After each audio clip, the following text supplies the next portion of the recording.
말씀으로 오늘을 여는 새벽나라 친구들 반갑습니다. 여러분과 함께 3월 19일 말씀을 나눌 강지영 목사입니다. 미국의 심리학자가 생후 6개월 정도 된 아기들을 대상으로 시각벼락 실험이라는 것을 진행했습니다. 낭떠러지를 인지할 수 있는 아기 앞에 깊은 벼랑을 두고 엄마와 아기가 마주서는 거죠. 이 아기가 엄마에게 가려면 깊은 벼랑을 지나야 하는 상황입니다. 사실 아기와 엄마 사이에는 두껍고 평평한 유리가 깔려 있어서 아기가 벼랑으로 떨어질 일은 없습니다. 이때 시각벼랑을 마주한 아기는 어쩔 줄 몰라 하며 건널 것인지 말 것인지를 고민하게 됩니다. 이를 결정하기 위해 아기는 고개를 들어 엄마의 얼굴을 쳐다보게 되죠. 엄마가 무표정한 얼굴로 아기를 바라보았을 때 아기는 벼랑을 건너지 못하고 제자리로 돌아갑니다. 반면에 한박 웃음을 짓고 있는 엄마의 얼굴을 바라본 아기는 망설임 없이 엄마에게로 다가가 품에 안깁니다. 여러분, 이 실험을 통해 무엇을 알 수 있습니까? 아기에게 있어서 두려움을 극복할 수 있는 것은 엄마를 바라보고 가야 할 길을 찾는 것입니다. 벼랑이 아니라 엄마를 바라보면 떨어질 것에 대한 두려움을 넘어 앞으로 나아갈 수 있는 힘을 얻는 것이죠. 오늘 우리는 두려움 가운데 하나님을 바라보았던 한 사람의 고백을 나누려고 합니다. 오늘 말씀의 제목은 두려움 탈출 100%입니다. 오늘의 말씀은 시편 56편 1절에서 13절입니다. 오 하나님이여, 나를 불쌍히 여기소서. 사람들이 나를 삼키려고 하루 종일 공격합니다. 내 적들이 날마다 나를 삼키려고 합니다. 오 지극히 높으신 주여, 나와 싸우는 사람들이 많습니다. 내가 두려울 때 주를 의지하겠습니다. 내가 하나님을 의지하고 그 말씀을 찬양하니 두려울 게 없습니다. 죽을 수밖에 없는 육체가 내게 무엇을 할 수 있겠습니까? 그들은 날마다 내 말을 왜곡하고 나를 해치려고 음모를 꾸미고 있습니다. 그들은 내 목숨을 노리기에 혈안이 돼서 모여 숨어서 내 걸음을 감시하고 있습니다. 그들이 죄를 짓고도 도망칠 수 있겠습니까? 오 하나님이여, 주의 진노로 저 사람들을 내던지소서. 주께서 내 방황을 굽어 살피시니 내 눈물을 주의 병에 담으소서. 그것들이 주의 책에 적혀 있지 않습니까? 그러면 내가 주께 부르짖을 때 적들이 물러날 것입니다. 내가 이것으로 하나님께서 내 편이심을 알게 되지 않겠습니까? 내가 하나님의 말씀을 찬양합니다. 내가 여호와의 말씀을 찬양합니다. 하나님을 의지하니 내게 두려울 게 없습니다. 사람이 내게 무엇을 할 수 있겠습니까? 오 하나님이여, 내가 주께 서원한 것이 있으니 주께 감사 예물을 드리겠습니다. 주께서 나를 죽음에서 건져내시고 내 발을 넘어지지 않게 지켜주셔서 내가 하나님 앞 산 사람들의 빛 가운데 다니게 하셨습니다.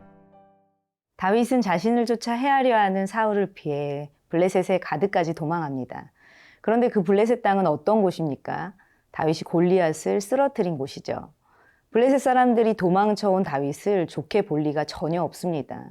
원수들이 온종일 집요하게 다윗을 죽이려고 합니다. 사방을 둘러보아도 어느 누구 하나 다윗의 편이 되어주거나 도와줄 사람이 없는 절망의 상황입니다. 바로 그때 다윗은 마음을 결정하고 이 고백을 드립니다. 오늘 말씀 3절과 4절입니다. 내가 두려울 때 주를 의지하겠습니다. 내가 하나님을 의지하고 그 말씀을 찬양하니 두려울 게 없습니다. 죽을 수밖에 없는 육체가 내게 무엇을 할 수 있겠습니까? 두려움과 절망의 상황에서 다윗은 하나님을 의지하고 찬양하며 두려움을 극복합니다. 나를 쫓아오는 죽을 수밖에 없는 육체를 바라보고 두려워하는 것이 아닌 하나님을 바라보고 의지하기를 결단합니다. 사랑하는 새벽나라 친구들, 두려움을 극복하는 유일한 방법은 하나님을 바라보며 하나님을 의지하는 것입니다. 두려움의 상황에서 우리는 무엇을 바라볼 것인지 선택해야 합니다. 다윗은 두려움이 엄습할 수 있는 순간을 만날 때마다 그 두려움 너머에 계시는 하나님을 발견했습니다. 눈앞에 놓여진 크고 강한 골리앗을 바라볼 것인지, 나의 뒤에 계시는 더 큰 하나님을 바라볼 것인지, 다윗은 매 순간 선택하며 두려운 모든 상황 가운데 하나님을 의지하는 영적 자신감을 갖게 되었습니다. 여러분, 하나님을 의지한다고 해서 두려운 상황이 변화되지는 않습니다. 다윗 주위에는 여전히 그를 넘어뜨리려 하는 적들이 애워싸고 있고 자신을 죽이려 하는 사울은 여전히 다윗을 쫓아다닙니다. 그는 이런 상황 가운데 하나님께 기도합니다. 8절 말씀입니다. 주께서 내 방황을 굽어 살피시며 내 눈물을 주의 병에 담으소서. 그것들이 주의 책에 적혀 있지 않습니까? 하나님은 고통 가운데 흘린 성도의 눈물을 잊지 않고 기억하십니다. 여전히 사울 왕은 다윗을 죽이려고 쫓아다니고 다윗은 정처 없이 도망다니는 신세입니다. 그런 상황 가운데 다윗은 고난으로 인한 슬픔의 눈물들을 하나님의 눈물병에 담아달라고 기도합니다. 다윗이 하나님께서 그 눈물을 보실 때마다 자신을 불쌍히 여기실 것을 알기 때문입니다. 눈에 보이는 모든 상황이 절망적이라 할지라도 하나님을 의지하며 주 앞에 나아가는 믿음이 있기를 바랍니다. 상황을 뛰어넘는 믿음이 모든 두려움과 어려움 속에서 우리를 건져내실 것입니다.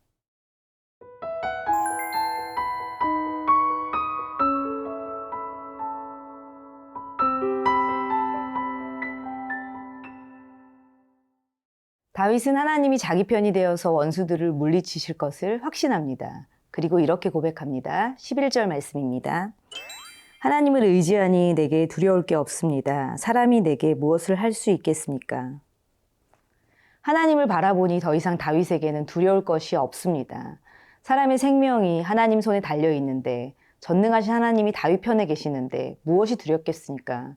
두려움의 크기와 믿음의 크기는 반비례한다는 이야기가 있습니다. 믿음이 없이 두려운 상황 그대로를 바라보면 그 두려움은 점점 커지지만 하나님을 신뢰하고 꼭 붙들면 붙들수록 두려움의 크기는 작아지는 것입니다. 어느 누구라도 하나님을 의지하는 사람을 무너뜨릴 수는 없습니다. 다윗은 상황은 변하지 않았지만 기도하는 가운데 주님께서 이미 죽음에서부터 나를 건지셨음을 확신합니다. 13절 말씀입니다. 주께서 나를 죽음에서 건져내시고 내 발을 넘어지지 않게 지켜주셔서 내가 하나님 앞 산 사람들의 빛 가운데 다니게 하셨습니다. 여러분, 두려운 모든 상황 가운데 기도로 주님만 의지했던 다윗의 모습을 기억하기 바랍니다. 지금 나의 환경과 상황이 어떠하든 주님만 붙드는 믿음이 지금 우리에게도 필요합니다. 터널과 같은 어두움의 시간을 뚫고 생명의 빛을 비추실 주님과 함께 동행하는 삶을 사는 것입니다. 사랑하는 새벽나라 친구들, 요한일서 4장은 두려움에 대해 이렇게 말씀합니다. 사랑에는 두려움이 없습니다. 온전한 사랑은 두려움을 내쫓습니다. 하나님을 신뢰하는 믿음과 사랑이 순간순간 엄습해오는 두려움으로부터 우리를 자유하게 할 것입니다. 루마니아 공산 치하에서 목회를 하다가 체포 감금되었던 리처드 범브란트 목사님이 장기간 수감 생활에 지쳐 원망 섞인 기도를 드렸을 때 하나님께서는 그에게 성경에 두려워하지 말라라는 말이 몇 번 기록되어 있는지 세어볼 것을 명령하셨습니다. 실제로 그가 성경을 찾아 확인해 본 결과 365번임을 알게 되었습니다. 물론 성경 번역에 따라 그보다 많을 수도 있지만 하나님께서는 매일 하루에 한 번씩, 매일 한 가지씩 우리의 삶 가운데 두려워하지 말라, 내가 너와 함께 할 것이다 라고 말씀해 주시고 우리를 위로해 주십니다. 오늘 시편의 말씀을 묵상하면서 내게 있는 두려움이 무엇인지 주님 앞에 고백하며 더욱 주님만 붙들고 의지하는 하루가 되시길 바랍니다.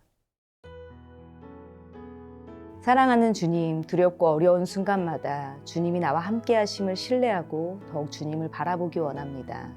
사방이 막혀 내가 감당할 수 없는 문제의 상황을 만날 때 문제와 상황에 매여 허덕이는 것이 아닌 오직 주님만 의지하게 하여 주옵소서. 예수님의 이름으로 기도합니다. 아멘.